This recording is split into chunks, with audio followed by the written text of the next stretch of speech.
Welcome, my family. Before we jump in, make sure to like, subscribe, and share this video with your friends and family. I would also love to know where you're watching from and what time it is there. Drop your answers and any suggestions in the comments, and I might give you a shout out at the end of my next video. Thanks for being here and for all your amazing support. I work the closing shift at Dollar Tree 3 nights a week. Our store sits at the end of a small strip mall. At night, it feels like an empty stage. The big lights buzz. The air smells like floor cleaner and cardboard. When the glass doors slide open, a little chime rings. When they close, the chime rings again. I hear that sound in my sleep. My manager is named Rita. She is calm and kind. My coworker is Jay. He jokes a lot and moves fast. I am a cashier and also help stock. I like the job most days. I like lining up all the candy so the bars face forward. We call that facing. I like the neat click when rolls of tape go on the peg hooks. I like counting my drawer at the end. It makes me feel steady. One Tuesday in fall, a man came in at 8:47 p.m. I remember the time because I had just looked at the clock above aisle 1. He wore a gray hoodie and a baseball cap. He did not grab a basket. He did not say hello. He walked past the carts and moved down aisle for where we keep candles and frames. The chime rang again when the door closed. I watched the security screen near the register. It shows 4 camera views at once: front door, back room door, aisle mirror, and the register. The man kept moving, but he never picked anything up. He walked down aisle 4, then aisle 6 with the toys, then aisle 2 with the snacks. He stayed long in the corner where the mirror lets you see around the shelf. He stood just under it, like he knew the spot where the camera would miss. Need help finding anything? I called. He did not answer. He looked at me, but he didn't nod or wave. He just looked, then turned his head away slow. Rita came from the back with a box cutter in her hand and a clipboard under her arm. "You get up here?" "Yeah," I said, but my voice sounded thin. "That guy's kind of circling." She glanced at him, saw the hoodie and the cap, and gave me the small, tight smile she uses when she wants me to feel safe. "We'll do a buddy walk tonight. Don't worry, we close at 10 p.m. At 9:40 p.m., I hit the button for the closing announcement. The speaker crackled. "Attention Dollar Tree shoppers," I read from the card. "We will be closing in 20 minutes. Please bring your final items up to the register." My voice echoed in the empty aisles. Only 2 people were in the store then, a mom with a baby and the man in the gray hoodie. The mom came up and paid for balloons. The baby waved and laughed at the bright ribbons. Then they left and the door chimed. The man did not come up. He was standing near the party plates, looking down like he was reading tiny words on the plastic. I saw his lips move, but there were no words. At 9:55 p.m., Rita locked one of the 2 front doors and flipped the sign to closed. Jay started facing each aisle from the back to the front. I waited for the man to come pay. He did not. "Sir," I called. "We're closing now." He didn't answer. He stood there like a coat on a hanger. Rita walked over to him. "Sir, we are closed. If you need something, we open at 9 tomorrow." He turned and walked toward the front, and then past us, and then right out the door Rita had not locked yet. He didn't look at me. He didn't look at anything. He just moved. The chime rang. He stood outside on the sidewalk between our store and the dark window of the nail salon next door. He faced the glass and watched us count money and clean. He didn't blink much. He didn't shift his weight. He just watched. "It's okay," Rita said to me after she relocked the other door. "We'll leave together." I tried to make my hands steady as I counted the drawer. Coins clinked. Bills slipped like dry leaves. I wrote the totals on the cash sheet. Jake dragged a trash bag to the back door. It made a whispering sound on the floor. We turned off the big aisle lights. Only the registers and the front of the store stayed bright. In a glass reflection, I could still see the gray hoodie shape outside. At 10:13 p.m., we were ready to go. Jay held the trash bag in one hand and the broom in the other. Rita unlocked the front door and looked left, then right. The sidewalk was empty. The man in the hoodie was gone. "See," Rita said. "All good. Let's move fast, folks." We stepped out. The air was cold and smelled like rain and old oil from cars. The parking lot had 3 tall light poles. 2 lights flickered. One was out. My car sat near the cart corral. A white van was parked across the lot, 2 rows away, with no one in the driver's seat. Rita walked me to my car, while Jake took the trash to the dumpster near the back alley. I unlocked my door, got in, and clicked the locks down. Rita waited, like she always does, until my engine ran and my lights were on. Then she waved and headed back to lock up. I pulled out and drove. To get home, I take 3 turns, right past the pharmacy, left at the light, then right onto my street. The van's headlights blinked on behind me. I told myself it was nothing. Many people leave at the same time. I turned right at the pharmacy. The van turned right too. At the light, I switched lanes. The van switched lanes too. My mouth got dry. I told myself, lots of people drive the same way. The light turned green. I turned left. The van turned left. There's a gas station 1 block before my street. It has bright lights and usually 2 cars pumping gas even late at night. I pulled in fast and parked by the door. I could see the cashier inside, playing on his phone. The van rolled past the gas station very slow. I could see the driver now through my windshield. It was the gray hoodie man. He had both hands on the wheel at the top, like it helped him think. He didn't look at the gas station. He looked at me. He did not pull in.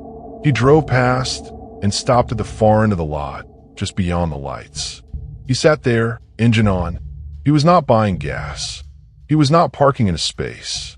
He was just there. I took out my phone and called 15, our local police helpline. My thumb shook and I hit 1 twice. I tried again and got it right. I told the person on the phone my name, where I was, and what I saw. The woman on the other end spoke in a calm voice. "Stay where there are lights and people. If you can, drive to the police station. Do not go home. Do not lead the vehicle to your address." "Okay," I said. My voice sounded far away. The van pulled out slowly and turned the corner. It was like he had heard her, or like he had finished whatever he wanted to do, which scared me more. I waited 2 minutes, then drove to the police station. I parked under the bright blue, open 24-hour sign. I sat inside until my heart slowed down. I went in and told the officer at the desk what happened. He wrote a report. He asked if I had the plate number. I did not. The van did not have a front plate. I had not seen the back. "Come and go with a co-worker for a while," he said. "If you see that vehicle again, call us right away." He looked tired but kind. The next day, I told Rita and Jay everything. Rita pulled the camera footage from last night to see if we could get a better look. We watched it on our office screen. We saw the man walk in at 8:47 p.m. We saw him stop under the aisle mirror. We saw him stand there with his head tilted. We saw him leave at 9:57 p.m. and stand outside. We scanned the parking lot camera. We could not see the van's plate. The video got grainy in the dark. Rita printed a photo of the man's face from the best angle we had and taped it up in the office. "If he comes back, we use the code," she said. "What code?" Jay asked. Rita held up a small card we keep by the register. It has safety steps on it. If you ever feel unsafe, you say, "Can you check the balloons?" That tells us to come to the register and stay. It also tells someone to call 15. I practiced the words in my head. "Can you check the balloons? Can you check the balloons?" For 3 days, nothing happened. I worked the morning shift once and saw nothing strange. I told myself I had overreacted. Maybe the man was lost. Maybe he liked to walk at night and happened to drive the same way home. On Friday, I closed again. It was raining. The store was quiet. We had a line of Halloween items on the front tables. Fake webs, plastic skulls that light up, candy buckets shaped like pumpkins. Around 9, the glass fogged with damp air. The door chimed. He walked in like a shadow. Same gray hoodie, same cap. His shoes left dark marks on the floor mat. Water dripped from his sleeves. Every hair on my arms rose. My mouth went dry again. I swallowed and tried to sound normal. "Hello," I said. "Do you need a basket?" He did not answer. He walked to the craft aisle and picked up a plastic box of red ribbon. He turned it over, looking through the clear bottom at me like I was inside the box. "Rita," I called, trying to sound casual. "Can you check the balloons?" Rita was at the back, breaking down boxes. She came right away and stood beside me at the register. Her face was calm. Her hands were easy. She tapped the counter like she was keeping a tune. Jay picked up the phone in the office. I heard him speak low. The man set the red ribbon on the counter and looked up. He finally spoke. His voice was flat, like someone reading a number off a wall. "You leave at 10:17. My skin felt too tight. Rita said, "Our hours are on the door. We close at 10. Would you like anything else?" He stared at me, not at her. "You leave at 10:17. Rita rang up the ribbon. "That will be $1.26. He did not pay. He slid the ribbon toward me, slow. "You leave at 10:17, he said again, softer, and smiled like the words tasted sweet. The front door chimed and 2 high school kids ran in, wet from the rain and laughing. The man's eyes flicked over them like they were bugs. He turned, walked out, and stood under the broken light outside. He looked small and far away. Then, in the next blink, he looked very close, even though the glass was between us. A patrol car rolled by the front, lights off, just the wipers moving. The man stepped back into the dark and was gone. The officer came in and spoke with Rita in the office. He told her they would swing by at closing. He said they could not do much unless he threatened me or tried to touch me. I understood, but my hand still shook when I cleaned the counter. At 9:58 p.m., I did the closing announcement. We locked one door.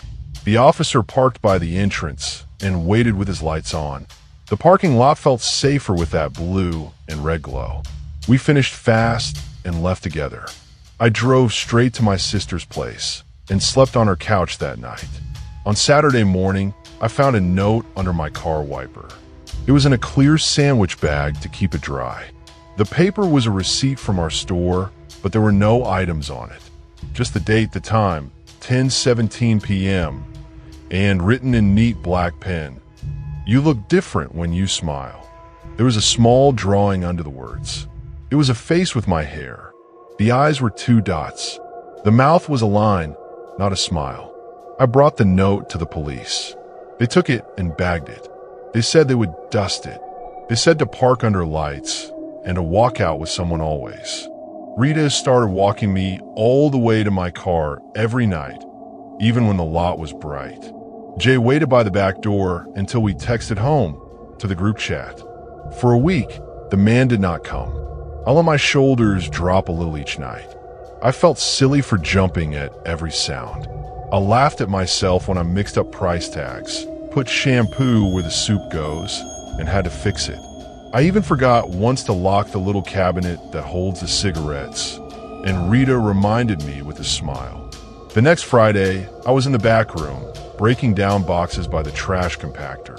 The back room smells like rubber mats and dust. The big metal door to the alley was closed. It has a peephole and a heavy bar across it. Only managers can open it. I was alone back there because Jay had run to the front to help with the line. I heard a knock on the back door. 3 soft taps. I froze. No one uses the back door at night. We take trash out only before dark. I felt sweat run down the back of my neck. "Who is it?" I said. My voice sounded small in the big room. No answer. 3 taps again, a little harder. Tap, tap, tap. I stepped closer and looked through the peephole. There was nothing, just the wet black alley and the silver edge of the dumpster. Then a whisper came through the crack at the bottom of the door. The voice was so soft I nearly missed it. It said my name, slowly, like each letter was on its own line. Then it said, "You left at 10:17. All the box cutters were on the back table. My hand shook, but I grabbed one anyway. I walked backward to the office and shut the door. I locked it and sat on the floor and felt like I was 5 years old again, hiding, trying not to make a sound.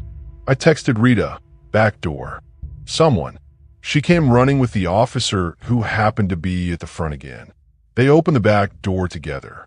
Rain blew in. There was no one in the alley.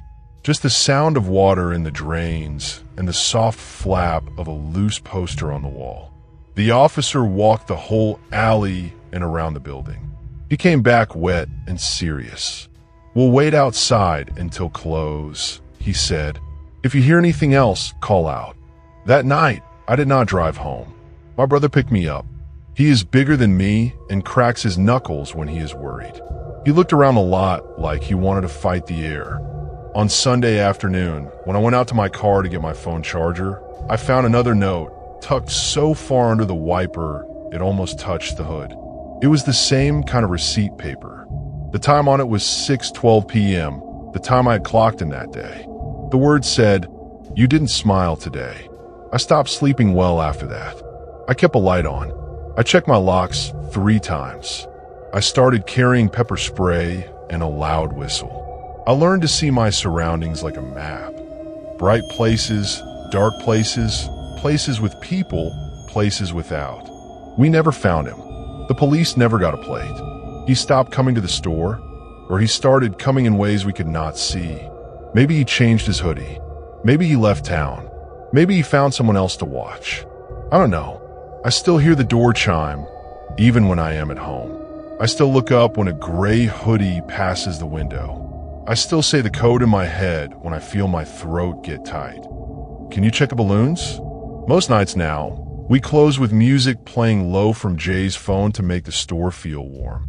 We talk about dumb things like the weird birthday cards and the way the fake flowers shed on the floor. We laugh because laughing is a kind of lock. But when I walk out into the night and the parking lot air hits my face, I hold my keys like a small set of claws in my hand. I look at every car. I check behind me. I walk fast. And when the clock hits 10:17 and I am still under the lights, I breathe a little easier. I get in my car, close the door, and click the locks down. I start the engine. I count to 10. Then I drive. Working at Dollar Tree can feel boring most days, but the storage room in the back has always made me nervous. It's a long, narrow room with tall shelves stacked all the way to the ceiling. Boxes of toys, paper towels, holiday decorations, and canned food are piled so high they almost touch the lights. The air smells like cardboard and dust, and the fluorescent bulbs flicker sometimes. When you walk back there alone, your footsteps echo like the room is bigger than it really is. I used to joke with my coworkers that the storage room was haunted, but it was just a joke until the night I actually heard it. It was a Thursday, and I was on a late shift. We close at 10 p.m., and I was scheduled until 10:30 to help clean up and face the aisles. Around 8:45, the store got really quiet. No customers, no carts rolling around, just the hum of the ceiling lights. My manager, Denise, came up to me while I was restocking candy. "We got a shipment of paper goods in," she said, pointing to the back. "Grab a few boxes of napkins and paper towels for aisle 3. They should be in the middle of the storage room." "Got it," I said. I wasn't thrilled. The back room was always cold, and when you were in there by yourself, it felt like someone was standing just behind you, even when no one was. I pushed the swinging door open and stepped inside. The smell of dust hit me right away. Stacks of brown boxes lined both sides of the aisle. Some were sealed with thick tape, others already opened with flaps sticking out. A radio used to play back there to make it less creepy, but it broke weeks ago. I grabbed a box cutter and started searching. The fluorescent light above me buzzed, then flickered, making shadows move along the walls. I kept telling myself it was fine. Just boxes. Just shadows. Halfway down the room, I found the paper towels. The box was heavy, but I managed to pull it onto the cart. As I bent down to cut open another box, I heard it. A voice. Faint. Soft. Like a whisper. It said my name. At first, I froze, thinking I imagined it. The storage room door was shut, and I hadn't heard anyone come in. I stood up quickly and turned around. Nothing. Just tall shelves, boxes stacked in uneven piles, and dust floating in the light. "Denise," I called out. My voice sounded shaky. No answer. I shook my head, laughing nervously at myself. "You're tired," I whispered. "You're just tired." I bent back down to lift the napkin box, and then it came again. The voice. This time was louder. It dragged out my name, almost like a hiss. "Hey." My chest tightened. I dropped the box cutter, and it clattered on the concrete floor. I spun around fast, my eyes darting from corner to corner. "Who's back here?" I demanded, trying to sound tough. My voice cracked. No one answered. The room felt too still, like the air itself was listening. I took a few steps forward, peeking down the narrow aisle between shelves. Nothing, just rows of boxes. But in the corner against the far wall, I noticed something strange. Tiny handprints on the side of one of the shelves. They were low, like a child's hands had pressed into the dust. We didn't have kids working here. We didn't even let children pass the swinging door. I swallowed hard and backed up. I grabbed the cart handle with shaky hands and shoved the heavy boxes onto it as fast as I could. My throat felt dry, and my heartbeat thumped in my ears. When I reached the door, I pushed it open so hard it hit the wall. Denise was at the register, counting change. She looked up surprised. "You okay?" she asked. "Yeah," I said quickly. "I just thought, never mind." She raised an eyebrow. "You look pale." "I'll be fine." I didn't tell her about the voice right then. It sounded crazy. I just stocked the shelves as fast as possible and tried to ignore the chill crawling up my back. After closing, when the customers were gone, I pulled Jay, another coworker, aside. "Hey, you've been in the back room a lot, right?" "Yeah," he said, shrugging. "What? Have you ever heard anything? Like someone whispering?" He laughed, but not in a mean way. "You too?" I thought I was just tired. "A couple nights ago, I swear I heard a little kid laughing in there." I checked, nothing. My stomach dropped. It wasn't just me. Denise walked over and we told her. She sighed and rubbed her forehead. "Let's just check the cameras. Maybe someone snuck in." We went to the office and pulled up the security feed. The cameras in the storage room are grainy, black and white. Denise rewound to when I went in. We watched me walk down the aisle, pull the box, and set on the cart. Then we saw me drop the box cutter and spin around. "What are you doing?" Jay asked. "Listening," I said quietly. But here's the thing. Right as I spun, the camera caught movement behind me. Not a person. Not exactly. Just a shadow, darker than the rest, slipping across the floor near the low shelves. Then, clear as day, tiny handprints appeared on a dusty box. They pressed in, one after the other, but no one was standing there. The three of us stared at the screen in silence. "Must be a glitch," Denise muttered, but her voice didn't sound sure. The next evening, I swore I wouldn't go back there alone. But of course, Denise asked again. "We need more toilet paper for aisle 5. Can you grab it?" I wanted to say no. I wanted to make up an excuse. But I nodded. The moment I pushed through the swinging door, I felt it again, the heavy air, like the room was waiting for me. I grabbed the box quickly, dragging it toward the cart. My hand shook, and I kept glancing at the shelves. That's when I heard giggling. Soft, high-pitched, like a child hiding. I froze, gripping the cart handle so hard my knuckles turned white. "Who's there?" I whispered. The giggling stopped. Then, from deep inside the shelves, the whisper came again. "Play with me." I bolted. I didn't even take the box. I shoved the door open and ran back to the front of the store, my heart pounding. I told Denise everything this time. The giggle, the whisper, the handprints. She frowned and didn't laugh. "You know, this store used to be a toy shop years ago," she said quietly. "Before it became Dollar Tree. An old one back in the 90s. I heard a story once about a little girl who went missing around here. They never found her." I stared at her. "And you're just telling me this now?" She shrugged. "I didn't think it mattered. Stories are stories." But it mattered to me. A week later, I was closing alone in the back while Jay handled the register. I had no choice but to clean up the storage room. As I bent to pick up empty boxes, I heard the whisper again, right behind my ear this time. "Don't leave me." I spun around so fast, I tripped over the cart. My elbow smacked the concrete floor. The pain made me cry out. When I looked up, I swear I saw her. A little girl, pale skin, dark hair that hung in front of her face. She crouched by the bottom shelf, her hands pressed into the dust, leaving those same small prints. Her mouth moved, but the sound was only a hiss. I scrambled to my feet and ran out, slamming the door behind me. My hand shook so badly I couldn't even grab the keys from my pocket.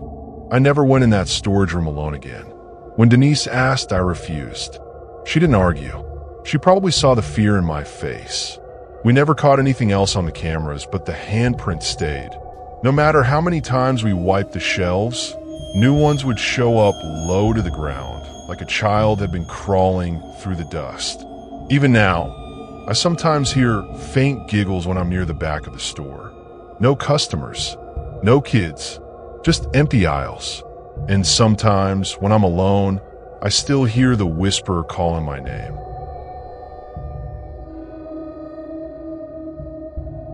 I never liked stocking toys at Dollar Tree.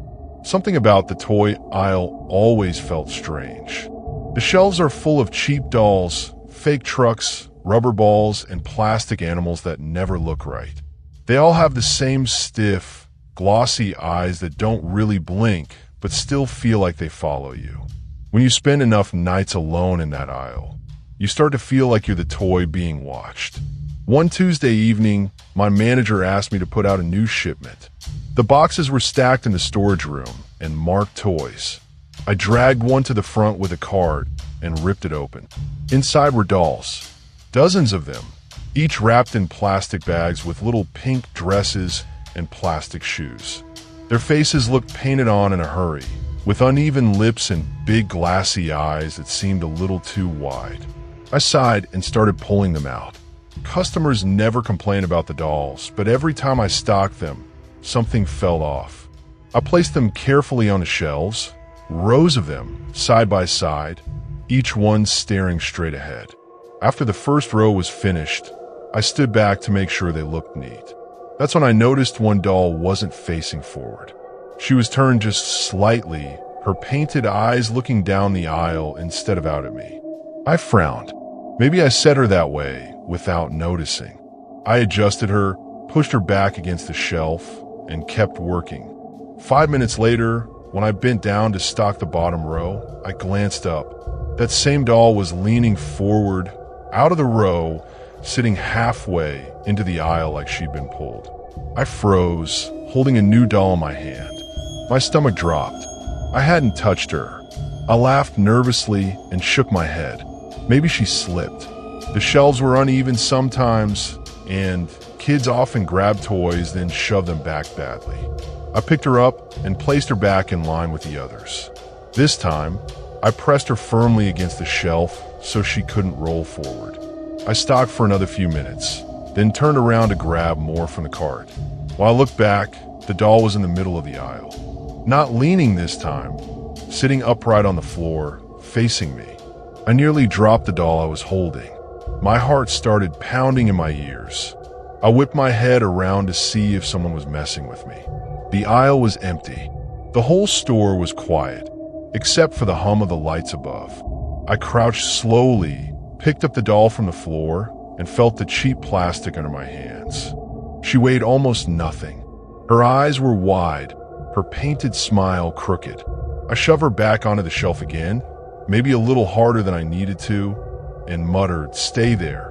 I told myself it had to be gravity or the slope of the floor.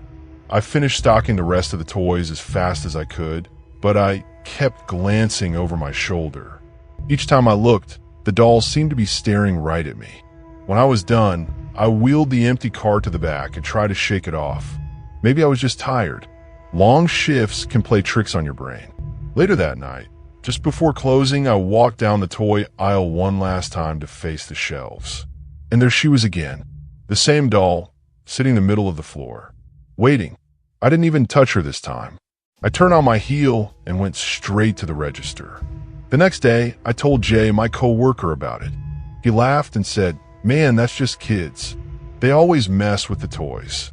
But when I explained I had been in the aisle alone, and it happened 3 times in a row, his smile faded a little. "Maybe the shelf's crooked," he offered, but his voice wasn't as confident anymore. I decided to test it. That night, I went to the toy aisle during a slow moment. The dolls were all lined up neatly. I made sure that same one, the one with the crooked smile, was wedged tightly between 2 others. I even shook the shelf a little to see if she'd fall. She didn't.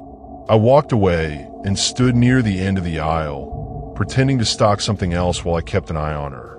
10 minutes passed. Nothing happened. I started to feel silly, like I'd made it all up. Then, out of the corner of my eye, I saw a movement. I turned my head fast.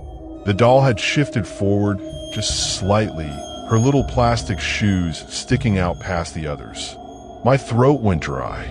I walked slowly over, staring at her, and leaned in close. Her eyes, wide and shiny, seemed to glimmer under the fluorescent light. For a second, I could have sworn her smile looked bigger than before. I shoved her back into place and backed away, heart racing. I didn't stay in that aisle again until customers came through. The third night was worse. It was close to 10 p.m., and the store was empty except for me, Denise, and Jay. I was sweeping near the registers when I heard a faint sound, a kind of soft plastic thud, like something falling. It came from the toy aisle. I told myself not to look, but I couldn't help it. I walked slowly toward the sound, broom in hand like a weapon. When I turned the corner, my stomach dropped. There were 3 dolls on the floor this time. Not 1, 3. They were sitting side by side in the middle of the aisle, facing me. The hairs on my arms stood up. I dropped the broom without realizing it. I wanted to yell for Denise, but my voice caught in my throat. Then, faintly, I heard something else. A sound I'll never forget. It was the creak of plastic joints moving like someone bending a cheap toy back and forth. The sound was coming from a shelf. I leaned forward just enough to see. The row of dolls was still lined up, but I could swear one of their arms had shifted upward slightly, like it was reaching. That broke me. I ran back to the front and told Denise I wasn't going back in that aisle alone again. She rolled her eyes at first, but when she went to check, she came back looking uneasy. "They're just on the floor," she said. "You probably knocked them when you stocked." "No," I said firmly. "I didn't." After that, I avoided the toy aisle whenever I could. I stocked food, candy, cleaning supplies, anything else. But the dolls kept finding me. One evening, when I was working the register, a little girl came up with her mom. She held one of the dolls in her hands, the same kind. As I scanned it, I noticed something odd. The doll's face looked slightly different. The eyes seemed bigger, the smile stretched wider. I blinked, thinking I was imagining it. The little girl stared at me and said softly, "She followed you." I froze. "What?" The mom was busy digging through her purse and didn't notice. The girl just hugged the doll closer and repeated, "She followed you," before walking out. That night, I barely slept. A week later, it all came to a head. I was closing alone in the toy aisle, forced to face the shelves since Jay had to take out the trash. The aisle was too quiet. I bent down to straighten some toy trucks, and when I stood up, every single doll on the top shelf was leaning forward in unison, their eyes all angled down at me. I stumbled backward, nearly tripping over the broom. My breath came in sharp gasps. My hands shook so bad I couldn't even hold the broom steady. Then one by one, they started to fall. Not all at once. One doll toppled forward, landing face first on the floor. Then another. Then another. The sound of plastic hitting linoleum echoed like tiny footsteps. Within seconds, the entire row had fallen into the aisle, all facing me. I screamed and ran out of the aisle. Denise came rushing over, demanding to know what was wrong. When she saw the mess of dolls on the floor, her face paled. She didn't laugh this time. She didn't say a word. We cleaned it up together in silence. She told me to go home early. I left the store shaking, but when I got to my car, my heart nearly stopped. Sitting on the driver's seat was a Dollar Tree doll, her plastic arms spread wide, her eyes staring up at me. I dropped my keys. I looked around the parking lot, but it was empty. Denise was still inside, and no one else had been around. I knew I'd locked my car earlier. I didn't touch the doll. I grabbed the keys, slammed the door shut, and drove home as fast as I could. For weeks after, I avoided working near toys. Every time I heard a thud in the store, my chest tightened. Sometimes, even at home, I thought I heard plastic creaks in the dark. One night, while lying in bed, I woke up to the sound of something falling in my room. My lamp had tipped over, even though nothing had touched it. When I turned on the light, there was nothing there, except a tiny plastic shoe sitting on my nightstand. I quit Dollar Tree a month later. I couldn't take it anymore. The last time I stepped in that store, I avoided looking down the toy aisle, but I could feel them watching me. Rows of painted eyes, wide and glossy, waiting for the moment I turn my back. And sometimes, when I'm alone, I swear I still hear that hollow, plastic thud.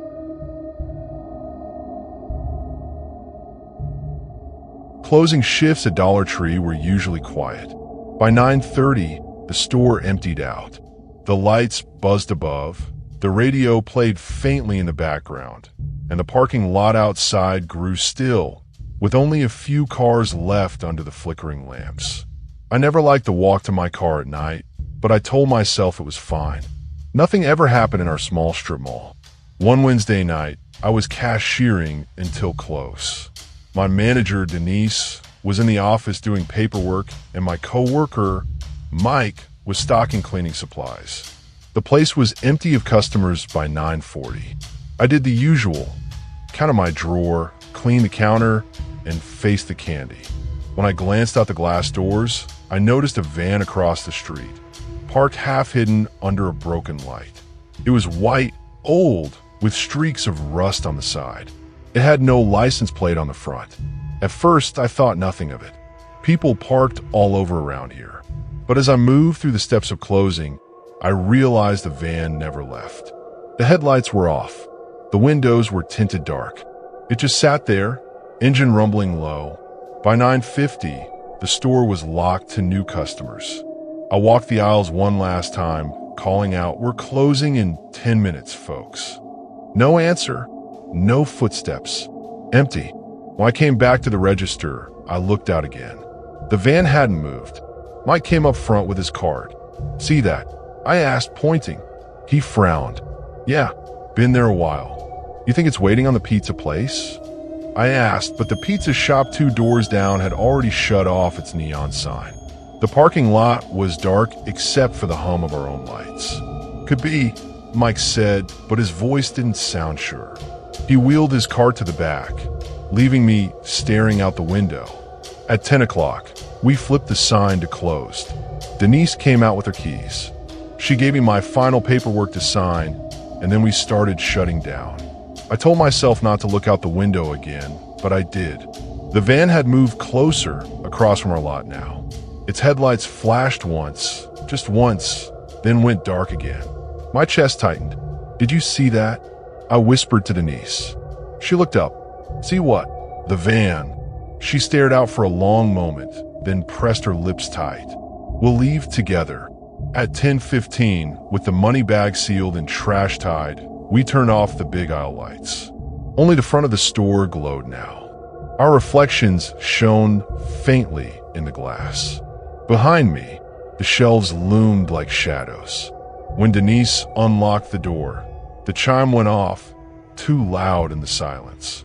The van was still there, across the narrow road, angled toward our doors. We stepped out together. The air was cold, smelling like wet asphalt. I clutched my keys like claws in my fist. Mike walked behind us with the trash bag. He stopped halfway. "I'll toss this in the dumpster." "Be quick." "No," Denise snapped, too sharp. She steadied her voice. "Leave it. Do it tomorrow." We walked straight to our cars, parked under the middle lamp. I unlocked mine and slid in, my hands shaking. Denise waited until my engine started like she always did, then got in hers. As I pulled out, headlights lit up behind me. The van.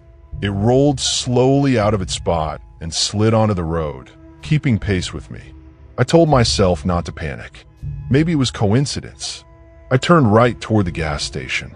The van turned right too. I slowed to let it pass. It slowed too, holding back just enough to stay behind. My mouth went dry. I gripped the wheel so tight my knuckles hurt. The gas station ahead was bright, with 2 cars filling up.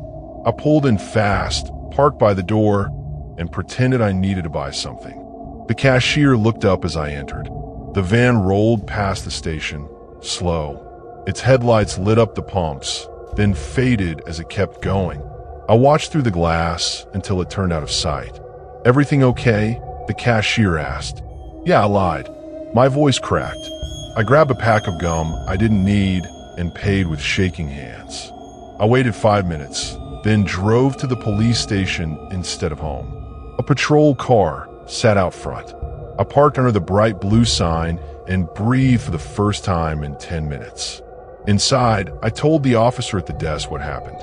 He wrote it down, asked if I'd seen the plate. I shook my head. No plate on the front. I hadn't seen the back. "Good call stopping here," he said. "Don't lead a car like that home. If you see it again, call us right away." The next night, I told Mike and Denise everything. They nodded, quiet. Denise pulled the front camera footage. We saw the van roll across the lot, pause, then inch closer to the road. The headlights flashed once. That was real. That wasn't my imagination. "Guess we walk out together every night now," Denise said. For a few days, the van didn't show. I started to relax. Then, 1 week later, I walked out at 10:15 with my car to trash. The lot was empty except for our 3 cars.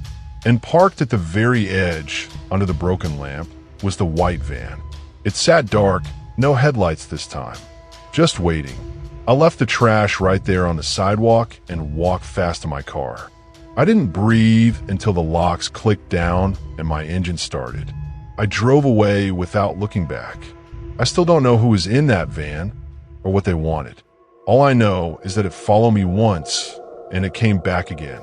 And every night now, when the parking lot is too still and the lights buzz above, I check the far edge for the shape of an old white van, waiting in the dark where the cameras can't quite see.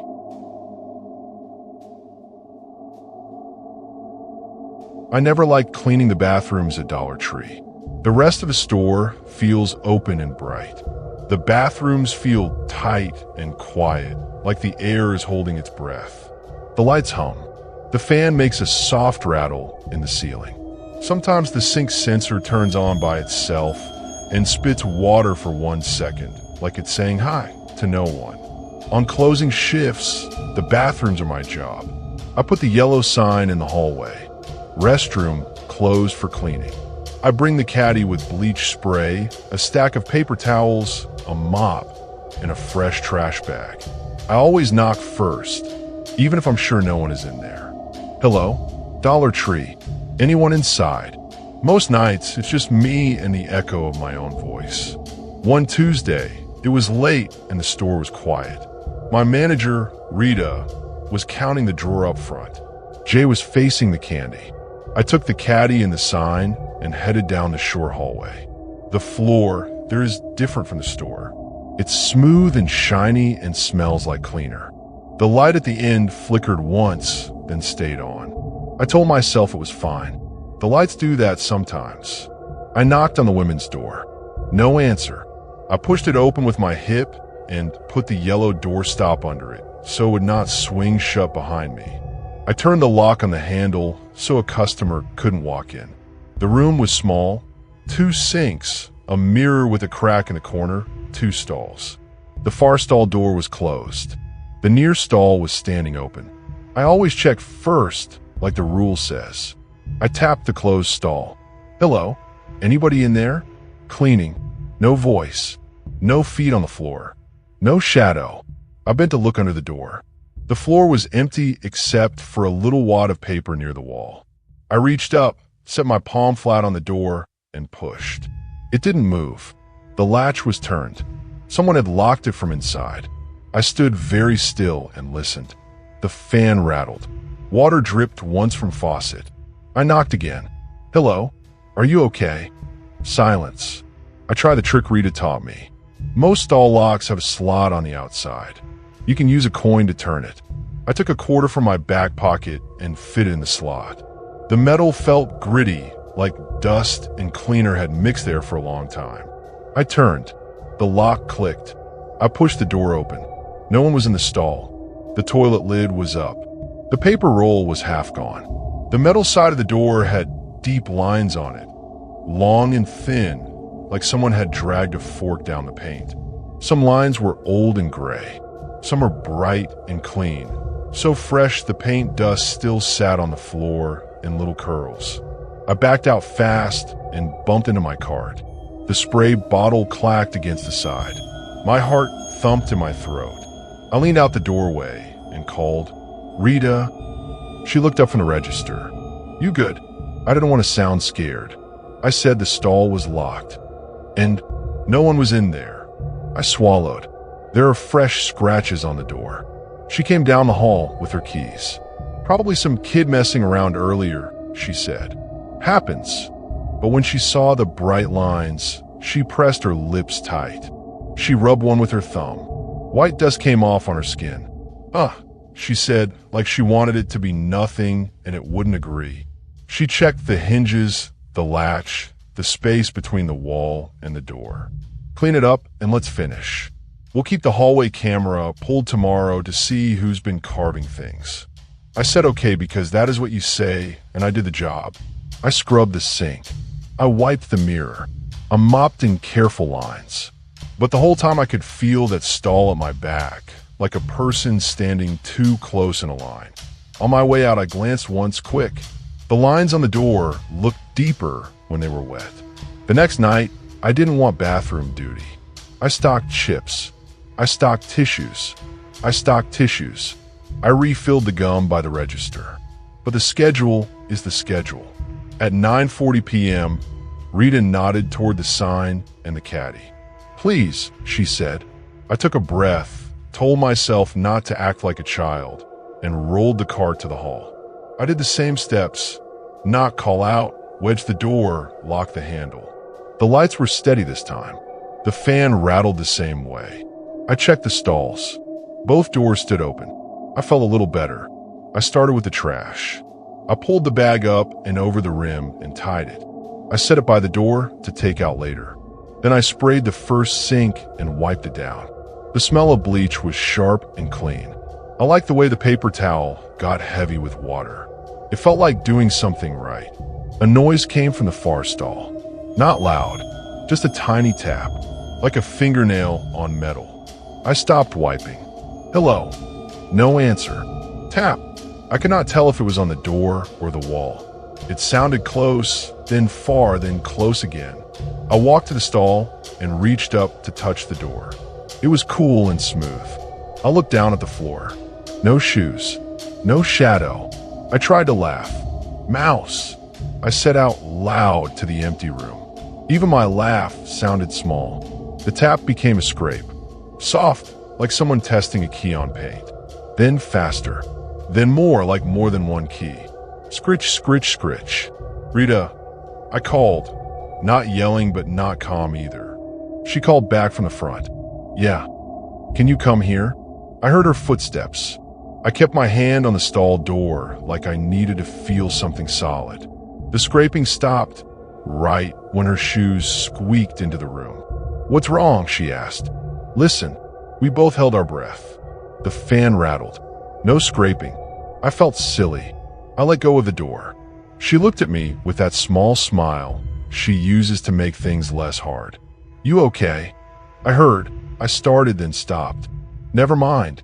She glanced at the stall door. Her eyes scanned the fresh lines. "We'll repaint this weekend," she said. "Let me know if anyone goes down this hall. I'll be up front." She left. I went back to wiping the mirror. I watched my own face move in the cracked corner. My hands looked too big in the glass. I heard one tiny tap behind me and decided I did not hear it. I finished fast and dragged the trash to the back door where Jay could help me take it out. Rita checked the hallway camera the next morning. We all stood in the office and watched the screen. It's grainy and black and white. You can see the short hall, the bathroom doors, and the top of people's heads when they walk by. We watched from open to close. A few customers went in and out. A little kid tried the handle of the men's room twice like a game. A delivery guy stood in the hall to text and then left. Then, at 7:13 p.m., the women's door opened by itself about 2 inches and then closed again. No one walked in. No one walked out. "Draft," Jay said. "There's no window," Rita said. No one said anything else. On Friday, a woman told me at the register that the bathroom was making a weird sound. I asked what sound. She wiggled her fingers like claws and scraped her nails across the counter. The noise ran up my spine like a cold finger. I asked if someone was in there. She said she didn't see anyone. She said the far stall door was closed and she didn't need to use it anyway, so she left. "You should fix that," she said, and took a receipt. I went down the hall with the yellow sign again. My skin felt too tight on my arms. I knocked. No answer. I stuck the wedge in and turned the handle lock. The room felt cooler than the store, like the air had not moved in a while. The far door was closed. I had to look under. Empty. I didn't want to touch the lock with my fingers. I used a quarter again. The slot turned slow, fought me, then clicked. I pushed the door open. Fresh lines marked the inside, not the outside this time. Thin and sharp, crossing over old ones, down near the latch, higher up near eye level, even the soft paint around the little silver coat hook. Some cuts were so new the edges still curled up, like the paint was peeling back to show me what was underneath. I reached out to touch one. My fingertip came away dusty and white. There was a smell too, not bleach, something like hot metal after it cools down. I felt angry then, the way you feel when someone is rude on purpose. "What?" I said to the empty stall. My voice bounced off tile and came back to me. I brought Rita down again. She pressed her teeth together and called mall maintenance. A man came with a small toolbox. He tried the stall lock. He looked at the hinges. He said, "Could be a teenager with a key. These locks are not hard to turn with a coin." He shaved the door edge so it wouldn't stick. He said, "Don't prop the hall door open after close. Drafts mess with the air pressure." We nodded. He left. The scratches stayed. Saturday, I dreamed in sounds. Scritch, scrape, tap. I woke up before my alarm and sat in the kitchen and ate cereal without tasting it. The spoon made a clink against the bowl, and I jumped. I told myself the same thing over and over as I walked to work. It is just a door. It is just paint. Someone did this with a key or a coin or a ring. Doors do not scratch themselves. We were steady all day. The toy aisle was busy. A kid cried over a broken shovel. An old man bought 10 batteries with quarters. A woman tried to use a coupon that had expired in 2014. I felt normal again. At 9:45 p.m., Rita said, "Bathrooms, please." I took the caddy. My hands didn't shake this time. I set the sign. I did the knock. I stepped inside and locked the handle. I checked both stalls. They were open. I smiled a little at myself, like, see? It's fine. The light flickered once and then a second time. The fan clicked, and then smoothed out. I reached for the bleach spray. The far stall door swung shut on its own. Not a slow drift, not a bump, a swing like a hand had pushed it. The latch clicked into place. I froze. I was 4 steps away. Under the door, no feet. Over the top, no shadow. The fan rattled. The sink sensor spit 1 cold drop. I didn't move. I didn't breathe. I heard the first scratch begin.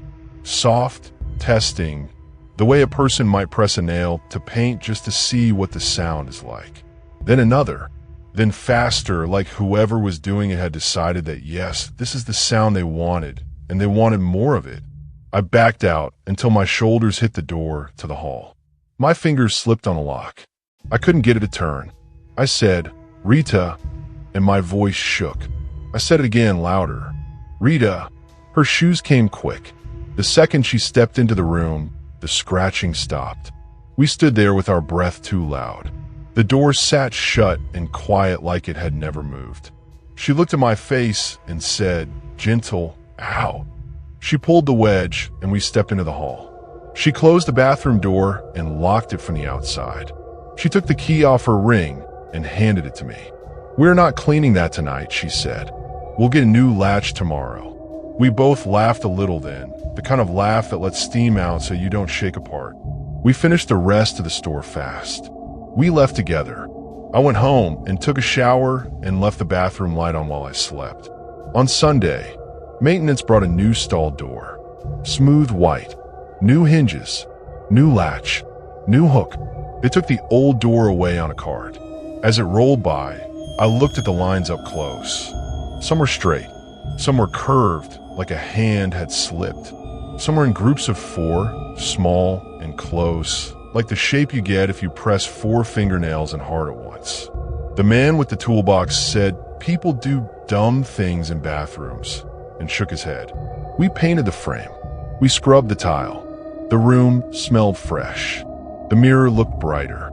I felt silly for the fear that sat behind my ribs like a rock. That night, I put the yellow sign out with a light heart. I knocked, called out, wedged the door, locked the handle, and walked in. The new stall door looked smooth and clean. I smiled a real smile. I started to mop, pushing the wet head in long lines from the back to the front. On my 3rd pass, I heard it. Scritch. Not loud, not fast, just one line being made, slow and careful, on the inside of something new. I didn't move. I stared at the smooth door until my eyes watered.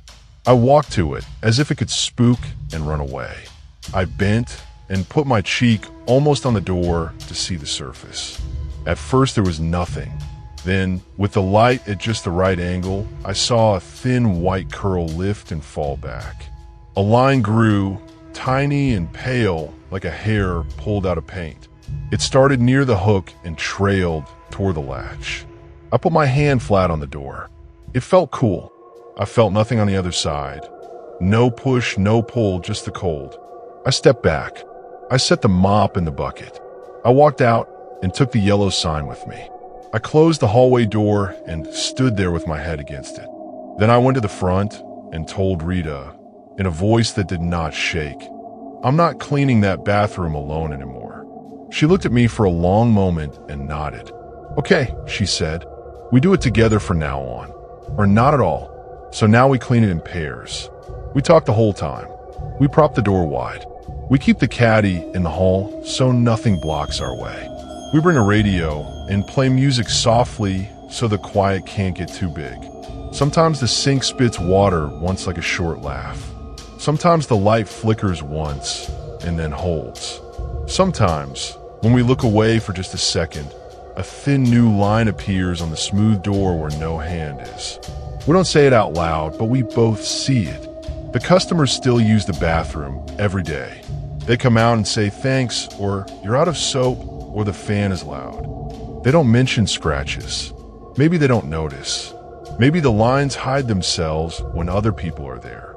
When I pass the hallway now, I always check the floor for paint dust. A little bit is almost always there, fine and white like snow from a place that is not cold. I sweep it up and throw it away. It comes back. I sweep it again. It's just a door, I tell myself. It's just paint. But when I dream now, it's not sounds that wake me. It's the feeling of my fingers pressed flat to a cool surface, waiting for a scrape that I can't see to finish making itself on the other side. And in the dream, the quarter turns in the slot by itself. The latch clicks. The door opens slow, slow, slow. I don't look inside. I don't need to. I just back away, pulling the yellow sign with me. And I keep backing up until the hallway gives me back to the light.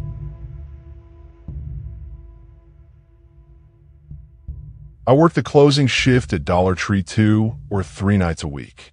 Our store is at the end of a small strip mall, next to a nail salon that closes early and a pizza place that stays open late. At night, the parking lot feels too big. The lights buzz. The air smells like mop water and cardboard. When the sliding doors open, the chime goes ding. When they close, the chime goes ding again. By the time I get home, I still hear that ding in my head. Closing is always the same steps. At 9:40 p.m., I make the first announcement. At 9:55, I make the final call. We lock one of the 2 front doors, face the aisles, empty the bins at the register, count the drawer, bag the trash, and take it to the back. We walk the store to make sure no one is in the bathrooms, no one is in the freezer, and no one is sitting on the floor behind low shelves. We call it the sweep. My manager, Lila, takes the keys. I hold the door while she flips the sign to closed. If a late person weighs the glass, we point to the sign and mouth sorry. Then we all leave together. That is the rule. Leave together. One Tuesday night in fall, a woman walked in at 9:36 p.m. I remember the time because I had just looked at the clock above aisle 1. She wore a long beige coat, even though it wasn't very cold. Her hair was tied back, but loose strands stuck to her cheeks like she'd been out in the wind. She carried no basket and no purse. She held a folded plastic shopping bag in one hand, the kind people bring from home. She didn't say hi. She didn't look at the dollar candy like most people do. She walked straight to the party aisle and stopped in front of the gift bags. "Hi there," I called. "We close at 10 tonight." She moved her head a little like she heard me, but she didn't look over. She stared at the gift bags, the plain ones and the ones with sparkles, like she was trying to remember something important. "Let me know if you need help," I said, softer. "I'm fine," she said. Her voice was clear but small. She picked up a white gift bag and turned it in her hands, reading the tiny print on the bottom. I helped another customer find batteries. When I came back, the woman was in the candle aisle. She was not touching anything. She was just standing there, facing the rows of tea lights and glass jars, like she was waiting for them to speak. Her coat looked too big. Her shoes were flat and made no sound. When I walked by, I smelled something light like old perfume or a closet that had been closed for a long time. At 9:40, I pressed the announcement button and read from the card. "Attention Dollar Tree shoppers. We will be closing in 20 minutes. Please bring your final items up to the register." My voice echoed and then floated away. At 9:45, the pizza place turned off its dining room lights. I could see the workers mopping through our front windows. A couple came to my register with chips and a balloon. I rang them up and watched the woman out of the corner of my eye. She had moved again, slow, like a clock hand. Now, she was at the end of an aisle, standing near the mirror that helps you see around the corner. She stood under the mirror like she knew where the camera didn't see well.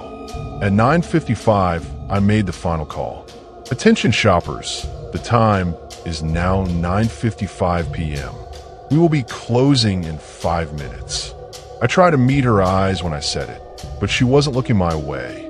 She was looking down at the floor like there was something written on it that only she could read. Lila went to lock one of the front doors. My coworker, Tom, started the sweep from the back, bathrooms, freezer, storage room, then working his way up the aisles. I wiped the counter with a wet cloth and checked the pen cup and the pack of spare register tape. The woman still had no items. I wanted to go over and guide her gently to the front, but the rule is that we do the sweep first and we do it slow. "Ma'am," I called at 9:58, keeping my voice calm. "We're about to close. Do you need anything before we lock the doors?" She nodded without looking up. Almost done. At 10 o'clock, Lila turned the second lock and flipped the sign. She leaves the door itself unlocked until we're ready to step out, but the deadbolt is turned so no one can come in. I watched the woman take 2 steps toward the front. I felt my shoulders drop a little. Okay, she's coming. We're fine. Then my register screen pinged. A forgotten balloon order had printed from earlier in the day, a late pickup. I waved Tom over to hold the front while I filled the balloon. It took maybe 1 minute. When I came back with the balloon on a string, the party aisle was empty. The woman was no longer there. I checked the short aisles near the front. No woman. I looked through the glass. The sidewalk outside was empty. The nail salon was dark. The pizza place now had only the oven lights on. Did she leave? I asked. Didn't see her go, Tom said. He looked toward the bathroom hallway. I'll check again. We split up like the rule says. Tom took the left side of the store. I took the right. Lila watched the front and counted the drawer. I walked fast, but looked carefully, checking behind the low shelves where kids sometimes sit.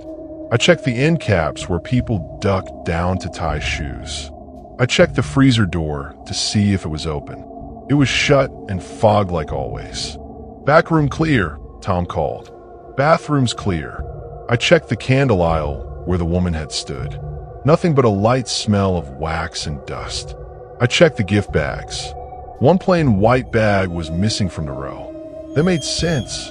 Maybe she had taken it and paid while I was filling the balloon. I pulled up the last receipt on the register. The last sale was the balloon, no gift bags. Anybody see her pay? I asked. Nope, Lila said. She looked at the front camera screen. It shows the entrance from up high. No exit either. We stood there for a moment, listening to the building hum. The lights buzzed. The fridge kicked on in the soda case with a low growl. The clock ticked. Outside, the parking lot was quiet. A light rain had started, making little silver dots on the glass. Okay, Lila said, like a teacher fixing a plan. We do another sweep. Slow and tight. Check eye level, knee level, and floor level. Call out if you see anything. We did it again. Left to right, top to bottom. Under the registers. Behind a cardboard bin of seasonal pillows. In the manager office, under the desk, and behind the rolling chair. In the break closet that smells like coffee and cleaner. We even opened the big box that held foam pool noodles because once a teenager hid inside one. Nothing. Look, Tom said softly. We turned. There were 2 small smudges on the inside of the front window. They were at about shoulder height, close together, like 2 fingertips had pressed there. The glass fogged a little from the cool rain outside and the warm air inside. So the smudges stood out as clean ovals, like someone had touched the glass from our side while looking out. I didn't do that, I said. I had been behind the counter. Lila shook her head. Tom shook his too. It's late, Lila said. We are done. If she's still in here, she's hiding somewhere we can't find, and that's not safe for her or for us. We'll call non-emergency and have them do a walkthrough. She called, gave her store number, and asked for a unit to swing by. While we waited, we did the money drop and tied the trash. I took the trash bag to the back door, set it on the mat, and turned around to grab the keys to open the back. We never step into the alley without 2 people. That is the rule. On my way back, the automatic air freshener in aisle 7 hissed a spray. I jumped. I laughed at myself, even though it wasn't funny. I walked past the party aisle and then I stopped because I saw the white gift bag I'd been thinking about, the plain one, sitting dead center on the floor. It stood up on its little square base like a small white tent. No items inside. No receipt stuck to it. Just sitting there, not 8 feet from the front door, like someone had set it down to rest their hand and then forgotten it. Did one of you put this here? I asked. Lila and Tom both said no. We stared at it. I picked it up and flattened it. The paper was dry. No little wet marks from the rain. I put it back on the hook. The officer showed up around 10:18. He was kind. He asked if anyone had threatened us. We said no. He asked if we were sure all customers had left before locking. We said yes. He walked the aisles with a flashlight anyway, checked the bathrooms and the back, looked in the freezer, and tapped the storage shelf with the back of his hand to see if anything was loose. He signed our log and told us to call if anything else fell off. Then he left. Lila locked the door behind him, and we all stepped outside together. Rain tapped the sidewalk. The pizza place had pulled down their metal grate. The parking lot was almost empty. My car sat under a light that flickered. Lila waited until my engine started and my headlights were on. Then she and Tom headed to their cars. We waved goodnight through wet glass. I pulled out and drove past the front of our store to get to the exit road. I glanced at the windows out of habit. That's when I saw her. The woman in the beige coat was standing inside the store, just behind the glass, where the smudges had been. She was facing out, her cheeks pale, her eyes shiny in the light. She wasn't knocking. She wasn't waving. She was just standing very still, like a picture stuck to the window. Her mouth was a small shape that might have been a smile, but might also have been nothing at all. I hit my brake without meaning to. My seat belt locked tight across my chest. For a second, I couldn't breathe. I honked twice and flashed my lights. Lila had not reached her car yet. She turned and saw me and then turned to the glass. I watched her freeze like I had. She ran back to the door, dug for the keys, and unlocked it. The chime went ding even though the store was closed. She stepped inside, flipped the front lights to bright, and looked left and right. Tom ran in behind her. I parked crooked and ran too. We swept fast, then slow, then fast again. We called out, "Ma'am? Hello? Are you okay?" No answer. The store was empty. The air still smelled like mop water and cardboard. There were no footsteps on the wet floor from where she would have stood. The glass held only our shapes and the parking lot lights behind us. The smudges were gone, like someone had wiped them away with a cloth. We locked the door again and went home in a tight line of cars. The next morning, Lila pulled the camera feed. We stood in the office and watched the night in black and white squares. We saw the woman walk in at 9:36 with her folded bag. We saw her stand at the gift bags, then the candles. We saw her stop under the corner mirror. At 9:58, the camera near the front door showed her step into the broad aisle toward the registers. Then there was a moment where she passed through the center of the frame and the picture glitched, just a hiccup like the tape skipped. When the picture cleared, the aisle was empty. None of the other cameras showed her leaving. None of them showed her near the bathrooms or the back door. We watched the part where the officer walked through with his flashlight. We watched the part where Lila unlocked the door after my honk. On that view, you could see my car's headlights splash across the floor. But the square where the woman had stood was just shiny glass and our reflections. No beige coat, no face. Lila printed a still from earlier and taped it to the office corkboard, a side view of the woman at the candles. If she comes back, we help her quick and we don't lose sight, Lila said.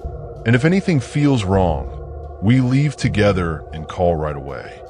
For a few days, nothing happened. I try to forget the shape of her mouth. I try to forget the way my seatbelt locked when I hit the brake. I told myself the mind makes tricks when you're tired. I told myself glass plays games with light. I told myself the smudges could have been from a kid earlier, and we just noticed them late. On Friday, a small thing moved the wrong way again. We were slow. I was zoning folders and pens in the school supplies aisle. The store was quiet in that soft way that makes your ears ring. I heard paper crinkle near the front. I turned and saw a plain white gift bag slide off the hook and float down like a leaf. It landed flat and bounced once. No one stood near it. The air vent above did not blow hard enough to move it. I put it back and pressed the hook so it faced up. It fell again 10 minutes later. Saturday, we found a candle on the counter at opening. It was the exact kind the woman had stood in front of, white, unscented, wrapped in thin plastic with a red barcode sticker. No one had left it there at closing. It was placed carefully like an offering. Lila checked the alarm log. The system said the door had not opened all night. Sunday, just after we locked the first door at 10 o'clock, the pizza place shut off the oven light and the lot went darker than usual. Tom took trash to the back. I stood at the register with the drawer open, counting nickels. That's when I felt a change in the air, like a person had walked up behind me. I turned. The aisle behind the card rack was empty, but the front glass had a new smudge at shoulder height, 2 clean ovals side by side. They were right where a person would put their fingers if they pressed their face close to see in or to see out. I swallowed and forced my voice to be calm. Lila, can you come up here? She came fast. Her eyes followed mine to the glass. She didn't say anything. She walked over and pressed a towel to the smudges until they faded. Let's finish, she said. We finished. We left together. I didn't honk that night. I didn't slow down to look. I kept my eyes on the exit and drove home. The next week, a man from mall maintenance came to change a light.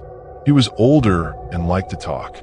He asked if our store ever had people stay late and get locked in. Once or twice, Lila said, but we always find them in the sweep. He nodded. Years ago, before this was a Dollar Tree, this space was a card shop. Lady worked here late. She helped a last customer find a bag for a gift. He rubbed his chin. Storm that night. Power flickered. Police found the lady in the morning, sitting by the front window inside. Said she must have had a spell. Not sure what kind. She kept saying, I'm still shopping. Poor thing. I felt the hair on my arms stand up under my shirt. Did she get better? I asked. He shrugged. Don't know. I only fix lights. He laughed a little at his own joke and took his ladder away. We didn't tell him about the smudges or the white bag on the floor. We didn't tell him about the camera hiccup. Sometimes you don't tell a story because you don't want to hear it out loud. Now when I close, I still do the steps. Announcement, final call, lock one door, sweep slow, count the drawer, bag the trash, walk together. I check the bathrooms twice.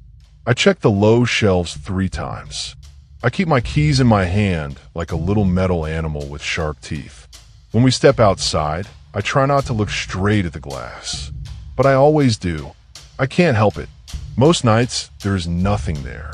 Just our reflections and the parking lot lights and the faint shape of the soda case, glowing blue. Once in a while, there's a pair of clean ovals on the inside of the glass, at just the right height for a person who wants to see in or out. When we wipe them away, the towel squeaks a little, and that sound makes my teeth hurt. Sometimes, when the clock on my register turns from 10:16 to 10:17, I feel a small weight lift in my chest. It's the minute when we're usually outside, keys turning, lights going from bright to dim. I think of the woman in the beige coat and wonder what she wanted. A candle? A gift bag? Someone to walk with her to the door?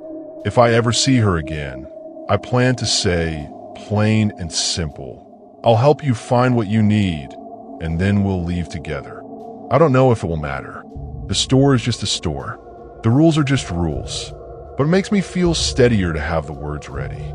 Last week we found a folded plastic shopping bag on the counter at opening.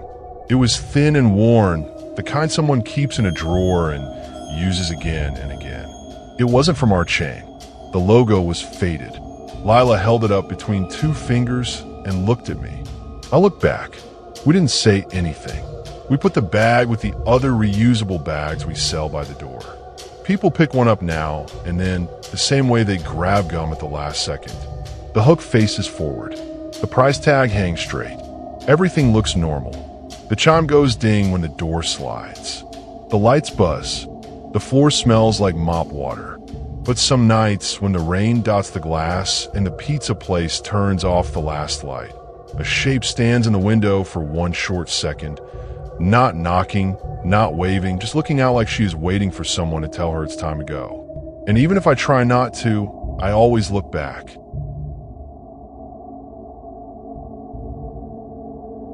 Dollar Tree never used mannequins. We didn't sell clothes, only socks, scarves, gloves, and sometimes cheap t-shirts folded in plastic bags. But one night while closing, I saw one standing in the middle of the aisle, tall and still like it had always been there.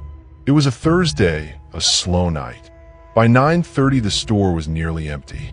My coworker, Lisa, was facing the candy aisle. Our manager, Tom, was in the office doing paperwork.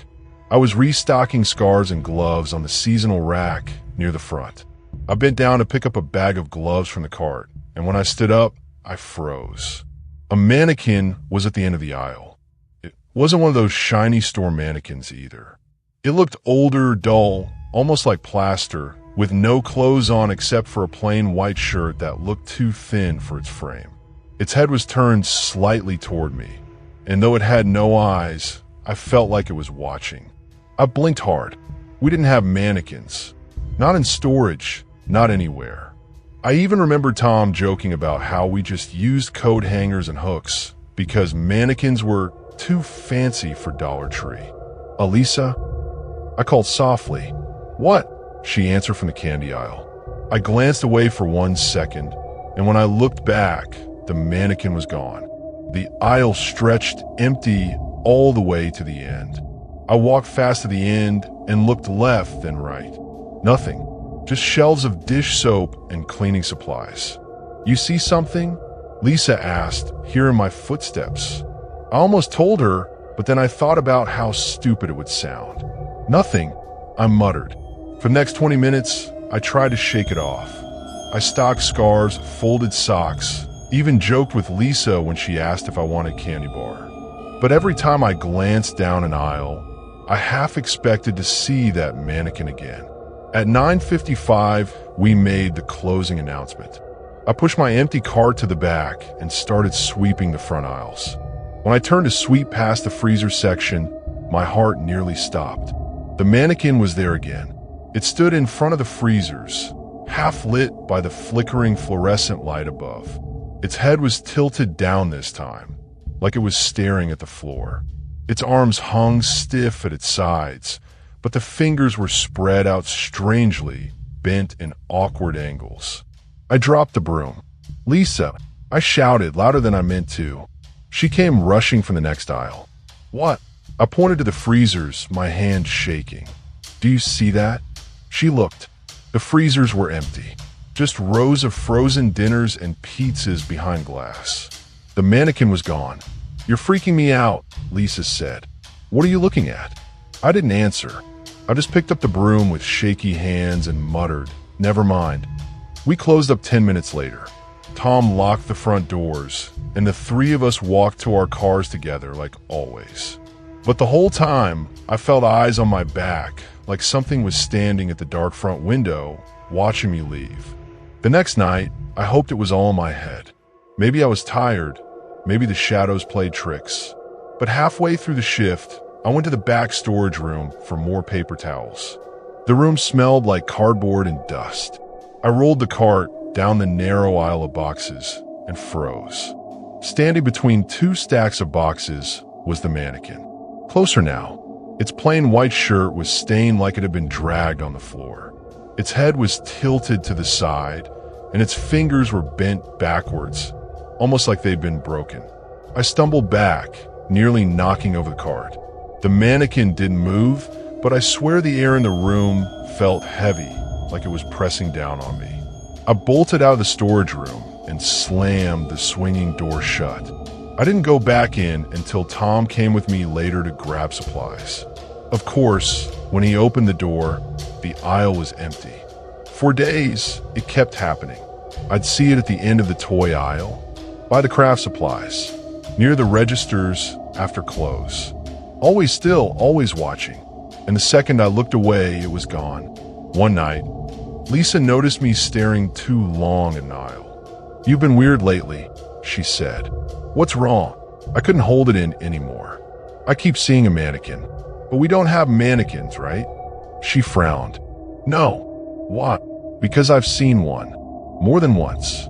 She gave a nervous laugh, but I could see goosebumps on her arms. "Don't say that. That's creepy." "Yeah," I muttered. "Tell me about it." "The worst night, was when we closed early for inventory. It was just me and Tom. The aisles were half dark, shadows long. I walked past the party supplies, counting napkin packs, when I heard something scrape behind me. I turned, and there it was. The mannequin stood less than 10 feet away, closer than ever. Its head was tilted so far to the side, it looked broken, hanging almost on its shoulder. The fingers were twisted, some bent in impossible directions. The plain white shirt was torn across the chest. I stumbled back into the shelf, knocking napkins to the floor. "Tom!" I yelled. He came running, out of breath. "What?" I pointed down the aisle. Empty. No mannequin. Just napkins scattered across the tiles. I couldn't even speak. I just shook my head, heart pounding. Tom sighed. "You need more sleep, man. Take tomorrow off." I nodded, but I knew it wasn't just me. That night, as I walked to my car, I looked up at the front window. For a second, just a second, I saw it. The mannequin stood inside, pressed against the glass, head tilted, fingers bent against the window like it was trying to push through. Then it was gone. I don't work nights anymore. I beg for morning shifts, even if it meant fewer hours.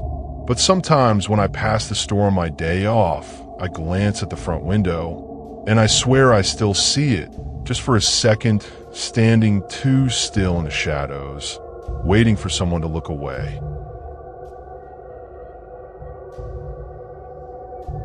The walk-in freezer at Dollar Tree was the one place I hated going.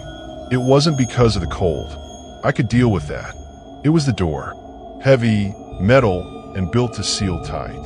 The kind of door that made a loud boom when it shut, like a vault.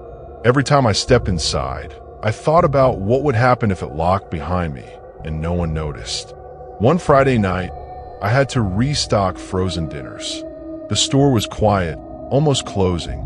My manager, Carl, was up front counting money, and my coworker, Jen, was pulling trash bags from the cans. I grabbed a cart, wheeled it to the back, and pushed open the freezer door. The cold hit me right away, sharp and biting. My breath turned to fog in the air. Rows of boxes sat stacked high on metal shelves labeled with dates. Frozen pizzas, vegetables, TV dinners. I grabbed a few cases and set them on the cart. The fan in the ceiling hummed steady, echoing off the walls. I was halfway through loading the cart when the door slammed shut behind me. The sound echoed like a gunshot. I spun around fast. The handle was gone. On the inside of the freezer door, there's supposed to be a long metal bar you push to open. That's the safety rule. But all I saw was flat steel, smooth and blank. No handle, no bar. My stomach dropped. I rushed to the door and pressed my hands flat against it, shoving with all my strength. It didn't move. The cold bit into my skin. I pounded with my fists, yelling, "Jen, Carl, hey, I'm stuck." The fan kept humming. My voice echoed, thin and weak. No footsteps came running. No one answered. I banged harder, using my shoulder now. Nothing. The steel stayed solid, frozen against its frame. That's when I heard it. A faint scratching sound coming from the other side of the door.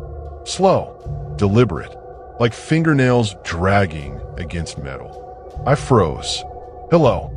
My voice cracked. The scratching paused, then started again, longer this time, higher up the door. My breath caught in my throat. Someone, or something, was out there. I backed up, heart pounding. The freezer was too bright, the lights buzzing loud in the silence. My breath fogged heavy in front of my face. I grabbed a box of frozen dinners and threw it at the door. It hit with a dull thud. The scratching stopped. For a long minute, I stood there, shivering, waiting. My teeth chattered. The fan whirred. Then, without warning, the door creaked and swung open on its own. The bar was back. I didn't think. I just shoved the cart through and stumbled out, my legs shaking. Jen was right there in the hall, holding a trash bag. "What's wrong?" she asked. "You didn't hear me?" I gasped. "Hear what?" I was yelling. I was pounding on the door. She frowned. "I didn't hear anything. I just came back here 2 seconds ago. Carl poked his head around the corner. You okay? The freezer locked. I swear it locked. Carl walked over, pushed the door open, and let it swing shut. He pulled it back again, easy as anything. Works fine, he said. No, the handle was gone. I swear it was just flat metal. They both gave me a look. Not cruel, but doubtful. Maybe you were tired, Jen said gently. I shook my head, but I didn't argue. What can I say? That night, I dreamed of the freezer. I dreamed the door shut and sealed. And when I turned, the shelves were empty except for a single frozen doll, its eyes covered in frost, its fingernails scratching the walls. The next week, it happened again. I was restocking frozen vegetables this time. The door swung shut behind me, boom. I rushed to push the bar. It was gone. Again. Just flat, cold metal. I didn't scream this time. I just stood still, breath fogging, listening. And there it was, the scratching. Slow, steady, higher up the door this time, like whoever or whatever was taller. I pressed my back to the shelves, heart racing. Who's there? No answer. Just scrape, scrape, scrape. The sound moved lower, near the bottom. Then it started circling the edge of the door, as if tracing the frame. I shut my eyes tight. Then, slam, the bar clanged, and the door flew open. Jen's voice rang out. You almost done? I gasped for air. She stared at me, confused. What's wrong? The door. It locked again. It didn't lock. I just opened it. But I'd been inside for at least 10 minutes. My hands and face burned from the cold. Jen swore it had only been 2 minutes. I quit freezer duty after that. I swapped with co-workers whenever I could. If I had to go in, I made someone stand outside and hold the door open the whole time. One night, I came in for an early shift. I walked past the freezer on my way to the back, and I froze. On the outside of the metal door, carved into the steel with something sharp, were fresh lines. Deep scratches. 4 long ones, close together like marks from a hand. I touched them with my finger. The edges were rough. The metal was raw, like they'd been made only hours before. No one said anything. Carl shook his head, muttered something about vandals, and walked away. But Jen caught my eye. She looked pale. You know what that looks like? She whispered. I nodded. I did. It looked exactly like fingernails dragging down the door from the other side. And every time I walk past that freezer now, I hear it in my head. Scrape, scrape, scrape, like something is still in there, waiting for the door to close.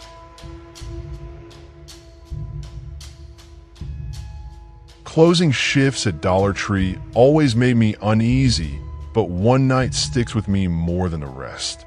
It was late winter, the kind of night when the air outside bites your skin and the parking lot looks emptier than it should. Only a few cars passed on the road. The nail salon next door was already dark, and the pizza shop had turned off its neon sign. It felt like our store was the only place still alive. Around 9:40 p.m., a woman came in. She wore a pale gray dress that looked thin for the weather and carried nothing in her hands. No purse, no bag. She moved slow, almost drifting down the aisles, and her face was hard to read under the fluorescent lights. Pale, smooth, and quiet. I was running the register. We'll be closing soon, I called, giving her my polite cashier smile. She didn't answer, just gave the smallest nod and kept walking. She wandered for a while, but picked up only one thing. A single candle, plain white in a glass jar. She brought it up and set it on the counter. That'll be $1.25, I said. She slid a bill across the counter. Her fingers touched mine, and I flinched. They were freezing cold, like she just pulled her hand out of snow. She didn't smile, didn't even blink much. She just stared at me until I dropped her change in her hand. Would you like a bag? I asked. Silence. She picked up the candle, turned, and walked out through the glass doors. The chime dinged. The doors slid shut. When I looked at the register, I saw something strange. The machine had printed 2 receipts. One for her purchase, like normal, and another blank except for the timestamp, 10 p.m. I frowned, tore it off, and set it aside. Probably just a glitch, I told myself. We finished closing, faced the shelves, bagged the trash, counted the drawer. By 10:15, it was just me, my manager, and one other coworker locking up. We walked out together. The lot was empty. My car sat under the far lamp. Everything felt normal again. The next morning, I came in to open. When I went behind the counter to set up my drawer, I froze. A receipt was sitting there. Same blank kind as last night. Just the timestamp, 10 p.m. But the date printed was that morning's date. My stomach turned. We hadn't even opened at 10 yet. How could the machine print a receipt for a time that hadn't come? I showed my manager, Carl. He frowned, tore it up, and said, "Probably just a printer error. Don't think too much about it." But that night, it happened again. Just before close, the woman returned. Same pale face, same gray dress, same slow steps. She bought nothing else, just another candle. When I handed her the receipt, she touched my hand again, and again it felt like ice. She left without a word, and the register printed a second receipt. Blank. Timestamp, 10 p.m. This went on for a week. Every night she came in, always near closing, always buying one candle. Every night, the register printed 2 receipts. And every morning after, I found one waiting at the register, as if it had printed by itself overnight. Always the same, 10 p.m. By the 5th night, I couldn't take it anymore. I decided to keep one. I folded the extra receipt and slid it into my pocket. That night, I dreamed of the store. Dark aisles, flickering lights, the woman standing by the register, holding a candle. She lifted it, and the flame inside burned bright red. In her other hand, she held a receipt. She turned it toward me, and instead of numbers, it had words scrawled in shaky letters. "You are next." I woke up drenched in sweat. The folded receipt was still in my jeans pocket, crumpled but real. The next day, I told Carl I couldn't close anymore. He gave me a look, but didn't argue. Lisa, my co-worker, took the register that night. The next morning, when I came in, Lisa was pale and quiet. I asked what happened. She pulled a slip of paper from her pocket. A blank receipt. Timestamp, 10 p.m. She touched my hand, Lisa whispered. Cold as ice. Carl said nothing when we both showed him.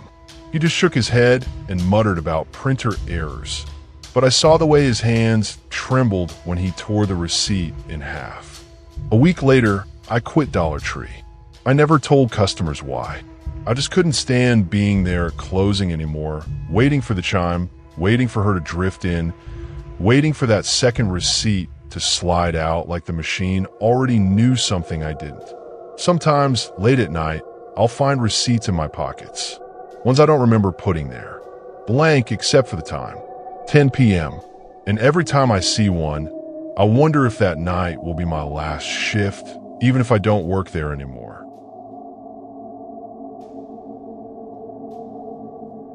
Most customers at Dollar Tree say at least a word. Hi, thanks. Do you have bags? Little things.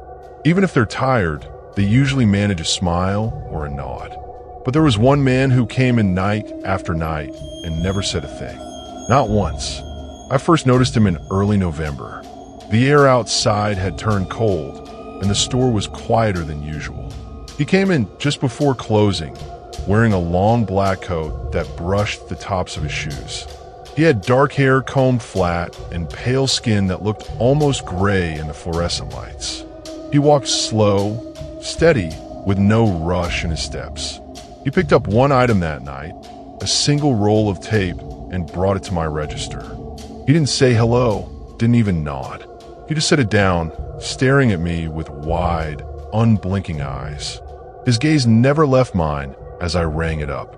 When I told him the total, he slid exact change across the counter, his fingers brushing mine, ice cold. "Have a good night," I said, forcing a smile. He didn't respond. He took the tape, turned, and walked out. I thought it was odd, but people are strange sometimes. I didn't think much of it until he came back the next night.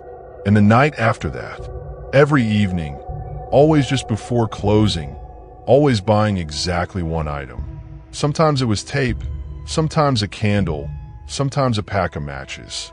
He never spoke. He never blinked much either. He just stood there, watching me, waiting for me to do the talking. After a week, it started to bother me. "Creeper's back," whispered my coworker Lisa one night as he walked through the sliding doors. She pretended to straighten candy near the register so she could watch. He chose a candle that time, placed it on the counter gently, like it was fragile. His hands were pale, almost bony. "Anything else tonight?" I asked. Silence. "Would you like a bag?" He just stared. I bagged it myself, slid it across, and said, "Good night." No answer. He walked out with the same slow, steady steps. By the second week, I started dreading that last half hour of every shift. The moment the door chime rang, I'd tense up. The other customers always left before him. It was like he waited until the store was almost empty. One night, about 10 minutes before closing, he walked in again. But this time, he didn't pick up anything. He just wandered the aisles, slow and quiet, hands at his sides. His shoes made no sound on the tile. "Sir," I called, my voice breaking the silence. "We're closing in 10 minutes. He turned his head toward me. Just his head, not his body. Then he went back to walking. I glanced at Lisa, who had gone pale. "Don't leave me alone with him," I whispered. When the clock hit 9:59, I made the final announcement. "Attention shoppers, Dollar Tree is now closed. Please bring your items to the register." No response. He kept standing at the far end of an aisle, staring at a shelf of plastic flowers. Lisa nudged me. "Do something." I cleared my throat and said louder, "Sir, we're closed."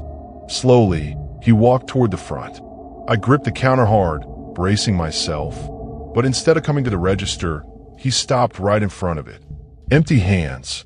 He didn't buy anything. He just stood there, staring at me. The silence stretched too long. The hum of the lights filled the air. My heartbeat felt louder than the fan in the ceiling. "Do you need help finding something?" I asked. No answer. He didn't move. He didn't even blink. Lisa whispered, "Oh my God. Sir, we're closed now," I said, my voice shaking. Still nothing. Just those wide eyes fixed on me. Finally, my manager, Carl, came out of the office. "Everything all right up here?" he asked. The man turned his head slowly toward Carl, then back to me. Without a word, he walked to the doors, which had already been locked. He stood there, waiting until Carl unlocked them. Then he walked out, never glancing back. Carl frowned. What was that about? Lisa and I looked at each other. "He never talks," I said. After that, Carl told us not to let him linger in the store. If he comes in, ring him up fast and get him out. No hanging around after close. But the man didn't stop coming. A few nights later, I was alone at the register. Lisa was taking trash to the back, and Carl was counting money again. The door chime rang. My stomach dropped. He walked in, same black coat, same slow steps. He went straight to the aisle with candles. Picked up one, brought it to me. I scanned it, avoiding his eyes. My hand shook as I put it in a bag. "That'll be $125, I said softly. He slid coins across the counter. Exact change, like always. His cold fingers brushed mine again. But this time, when I handed him the bag and said, "Good night," he didn't leave. He just stood there, right at the end of my register, facing me. Not moving, not blinking. My throat went dry. "Sir, we're closed now." Nothing. I stepped back, my hands trembling. "Carl," I called. Footsteps came from the office. But before Carl appeared, the man turned sharply and walked out. The door was still locked, but when he reached it, it slid open for him. Just like that. The chime went ding, and he was gone. I stared at the doors, frozen. "Carl, did you see that?" I asked when he reached me. "See what?" "The doors. They opened." "They're locked," he said, testing them. They stayed shut. He looked at me like I was losing it. But I know what I saw. The next night, the man didn't come.